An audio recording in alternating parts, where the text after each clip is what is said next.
I've always believed in the old saying that giving is better than receiving because giving starts the receiving process.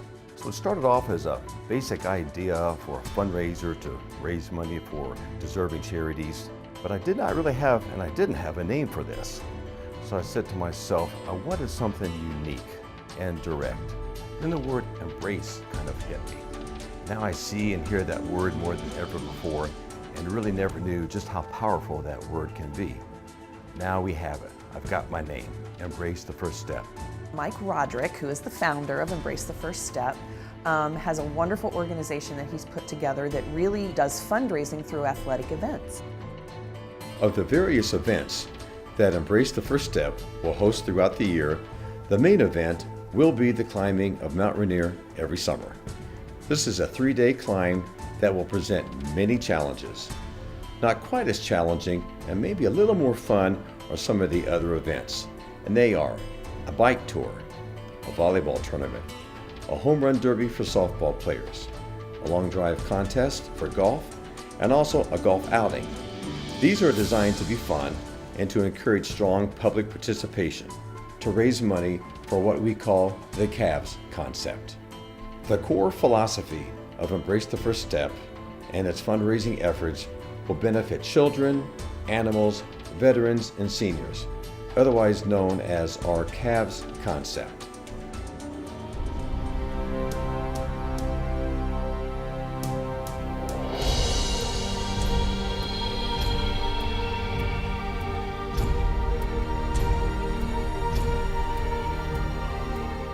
They've taken accountability of several nonprofit organizations, and it's that team aspect of helping the smaller organizations create bigger and better things. Embrace the First Step is really embraced that theme of teamwork.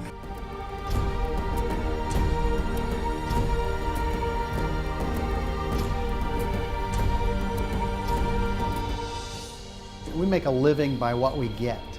We make a life by what we give. I think Winston Churchill said that. And it's so true. So I think everyone needs to be involved in giving to others and supporting a great charity like Embrace the First Step. We still got a mountain to climb, but what's really going to help, what really is going to help is your support. We need your support now. We want to raise as much money as we can. I want to raise more money for these charities than I ever possibly thought I could. But the only way that I could do that is through your support. We all need your support. So get involved, embrace the first step, and support your favorite charity.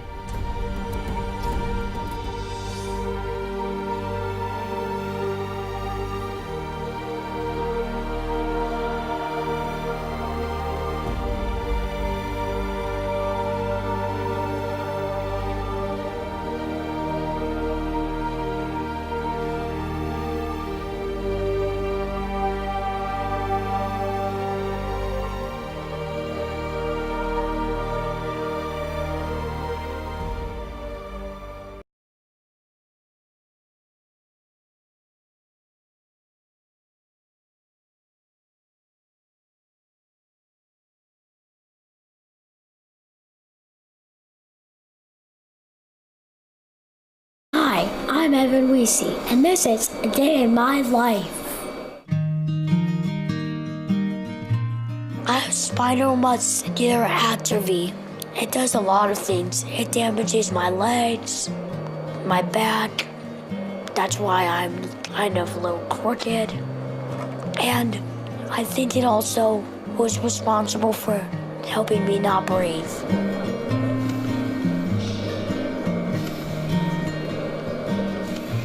I usually get up at 7 a.m. My nurse, Peggy, she comes in and wakes me up. You waking? Yeah, it's about time. Stretch out. The first thing I do is the chest vest where it's loosen the junk out of my lungs. Okay, we hook it to his respiratory tract now. Feels like it. Well, right now feels like it's shaking my chest. It's shaking a little bit on my tummy. I also do the cough assist. which helps me to cough. It takes a very long time, but it doesn't hurt at all. Then I get up, get dressed. Hold your head. Don't you hurry. Okay, warm it up. Voila! I'm ready for the day. Hi, I'm Evan's mom, Erica. Evan is such a blessing to us. He is happy-go-lucky, he laughs at the smallest little thing, he keeps us entertained. He has so much to complain about, but he doesn't complain at all. He could complain about not being able to breathe or not be able to walk, but he really is a happy kid. He's such a blessing to have. I feel special because I think a lot of people feel bad for me that I'm in a wheelchair. And so they try to do some things nice for me. And even though I have all these problems, the kids at school and everybody else make me feel like I'm special to them. Turn down the light, turn down the bed. When I get home from school, after a little while, we have dinner. Turn the wheels. I love my mom and dad because they always care for me, help me, and love me. All right, where did they go? My favorite times that I did it in are going to Kings Island and meeting the Ohio State basketball players. It makes me feel special that the Buckeye players actually kind of know me. I know Aaron Kraft, and Aaron Kraft is my friend. A Kid Again is just like a whole big time out for our family where we don't have to worry about all the medical things and all the doctor's appointments, and Evan's siblings don't have to worry about anything. We can just go and we can get a time out from his illness, a time out from everything that we have to deal with on a daily basis.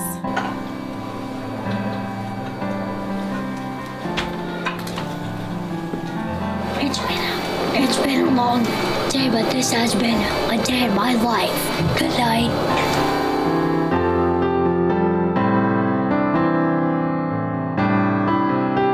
We want to give a big thanks to everybody who helps support A Kid Again. And by supporting A Kid Again, you're supporting families like ours.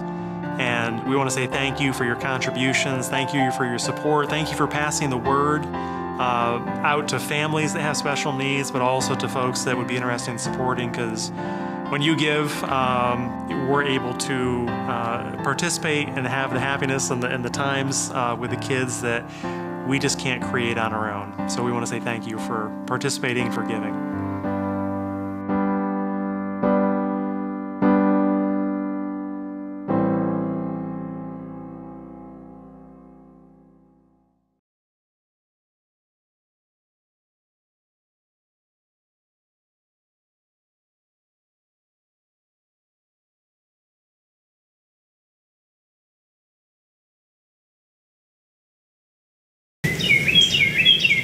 On a peaceful farm in Franklin County lived 3 horses, a pony, and a pig, all rescued by Cynthia Schmidt. They've recently been joined by long-term visitors, Gunner and Riley. They're staying at CSW Farms while their owner, First Sergeant Ted Moskowite, an Army Ranger, is deployed to the Middle East. In March, his wife suddenly passed. They're in their 40s. They have no children. Gunner and Riley are their children. Cynthia Schmidt wanted to help the nation's fight against terrorism, and she wondered what she could do. She learned that there were 82,000 active duty soldiers deployed out of Fort Bragg, North Carolina, but no temporary care for their pets. So she offered to board them, contacted the Army base, and started with the sergeant's dogs. He called me in a panic and said, I don't know what to do. I said, I'll be there tomorrow. She drove down and picked up his pets. Dogs go through separation anxiety and depression just like humans do. So it's very important that we have a behavioral specialist that can work with the dogs. A treat? Sit. Good girl. Amber Ansley helps the dogs adjust to their owner's absence, but that's not the only comfort they get. Cynthia says the sergeant uses FaceTime each month to call and see his four-legged family. At least Daddy can see you, and he says hi. Cynthia charges nothing for this long-term care and soon will add acreage so she can care for up to 100 dogs of deployed personnel. She considers this her patriotic duty and a labor of love. Their dog is their hero. It's a soldier's hero, a soldier's best friend. It helps me knowing I'm allowing them to do their job a little better and that their hero will be here for them when they get home.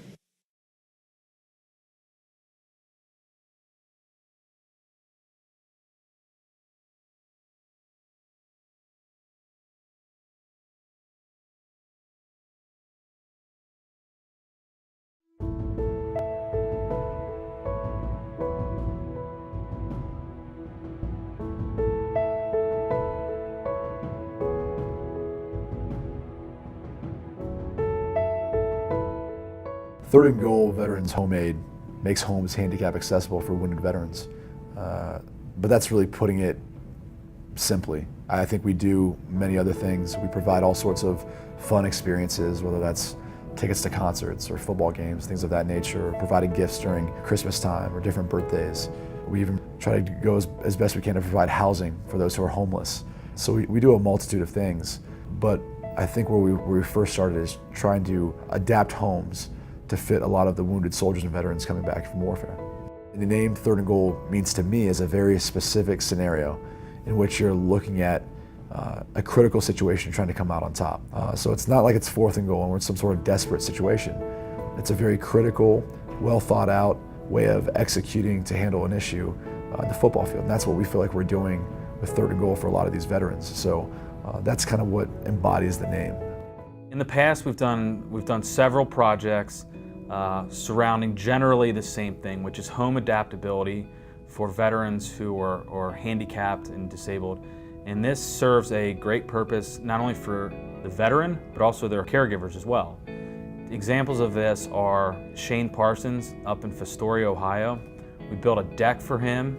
He's confined to a wheelchair. He's a double amputee, and we made his outdoor living space a lot easier, built ramps, made it safer for him.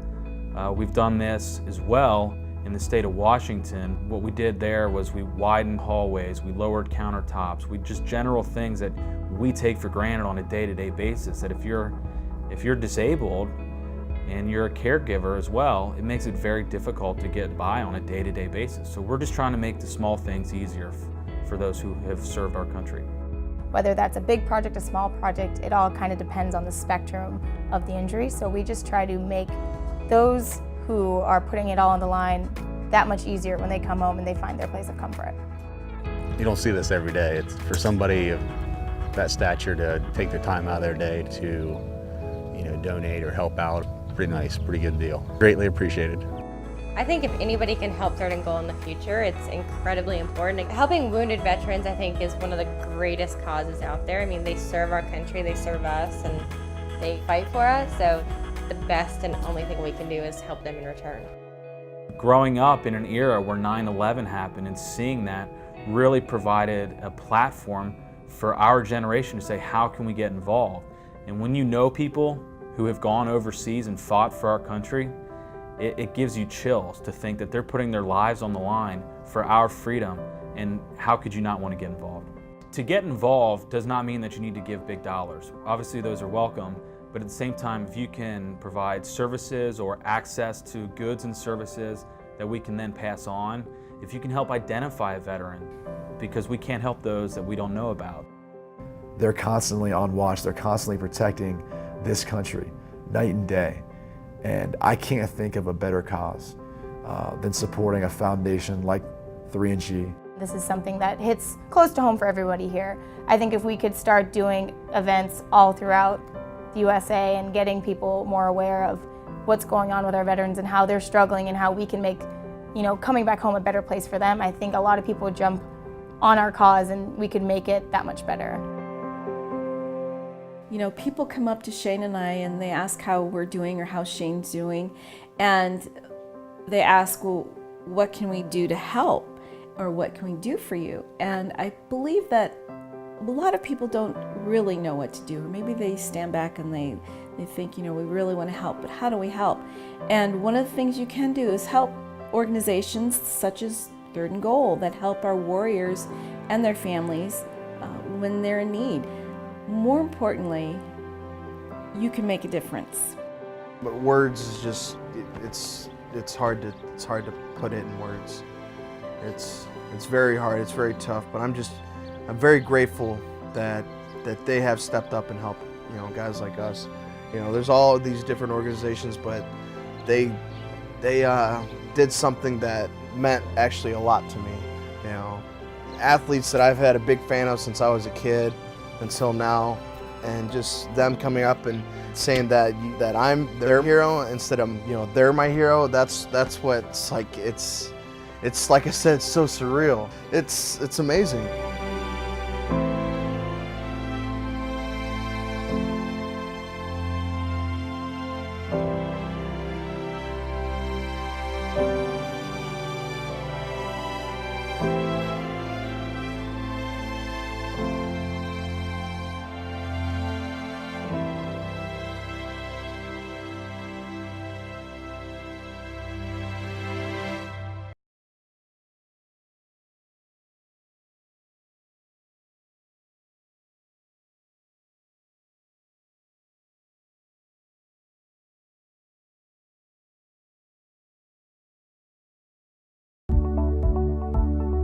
These days, once Halloween gets here, everybody is set for Christmas.